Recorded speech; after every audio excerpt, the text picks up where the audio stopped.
Ya. Saya melanjutkan Shirley tadi sama Yohana. Ya. Nah, tolong bujuk saya supaya sholat. Puasa saya lakukan, semua saya lakukan kecuali sholat.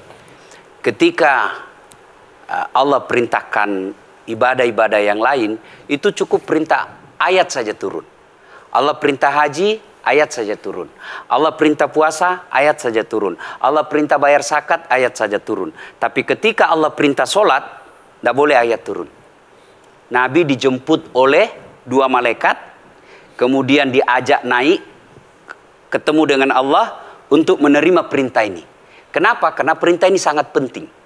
Mas, saya boleh dagang, bayar zakat sambil nyanyi. Saya boleh haji sambil nyanyi. Tawaf, labbaik Allahumma labbaik, labbaik la syarika laka labbaik. Boleh. Ya, saya bayar zakat boleh sambil nyanyi. Begadang jangan begadang. Kenapa? Sholat tak boleh. Allahu Akbar. Darah muda, darahnya pada batal sholat saya. Kenapa? Inilah puncak penghambaan kepada Allah. Jadi puncak penghambaan kalau saya meraku hamba, sholat. Yang paling mulia dalam tubuh kita, kepala. Adik-adik bercanda dipukul pantatmu masih senyum. Dorong dadamu masih senyum. Tapi jangan bercanda pukul kepalamu. Tak, kau pukul kepala saya pasti saya marah. Kenapa? Harga diri di sini. Tapi ketika kita sholat, anggota tubuh yang paling mulia, kepala, rendahkan seperti kakimu.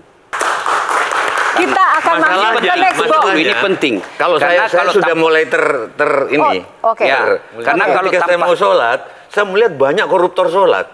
Ya. Saya melihat banyak orang sholat yang kalau saya ajak ngomong main HP, nggak punya adab. Yang paling enak memang sholat tidak korupsi. Yang paling nyaman memang, paling ideal sholat jujur. Tapi wala talbisul haqqa bil batil, kata Allah. Allah tidak mencampurkan antara hak dan batil. Sholatmu beda, puasamu beda, maksiatmu beda. Itulah sehingga Allah hadirkan 2 malaikat. Rakit dan atid. Mencatat yang baik di baik, yang salah salah. Tapi ini setan kan tidak membiarkan itu. Maka setan masuk. Nah, dia sholat tapi dia korup. Tapi Allah Maha Adil. Maka ditimbanglah nanti. Mana yang lebih banyak, kebaikanmu atau keburukanmu. Kalau dia baik amalnya, tapi tidak ada sholatnya, sia-sia. Kenapa? Passwordnya kebaikan itu, kuncinya itu adalah sholat. Ustadz ketika naik haji, naik pesawat. Pesawat itu mungkin dibikin orang yang nggak sholat. Iya, betul. Terus gimana dong? Nah, kursi itu mungkin dibikin orang yang nggak sholat. Iya, betul. Terus? Nah, bagi orang yang tidak sholat itu, Allah nanti perlihatkan amalnya. Yang ciptakan listrik ini luar biasa amalnya. Iya. Saya bisa dakwah karena ada mic. Iya. Dan mic itu dari orang non-muslim yang ciptakan. Maka Allah nanti pamerkan. Ini kau punya amal. Ini 10 Buddha, 10 miliar kau punya amal. Mana passwordnya? Mana kuncinya? Kuncinya itulah sholat. As-sholatu imanuddin, as-sholatu miftahul jannah. Sholat itu kunci kebaikan, sholat itu tiangnya agama. Sebuah bangunan, dia bisa berdiri tanpa dinding. Sebuah bangunan, dia bisa kokoh tanpa atap. Tapi ketika bangunan tidak punya tiang, pasti tidak kokoh. Tiang itulah dalam agama, sholat. Dia tidak husuk, tidak ada urusan. Allah tidak hitung kamu husuk atau tidak. Kamu datang deh sujud sama saya. Ya. Sudah sholat, idealnya dia bersih. Karena tidak mungkin sholat kalau dia tidak wudhu.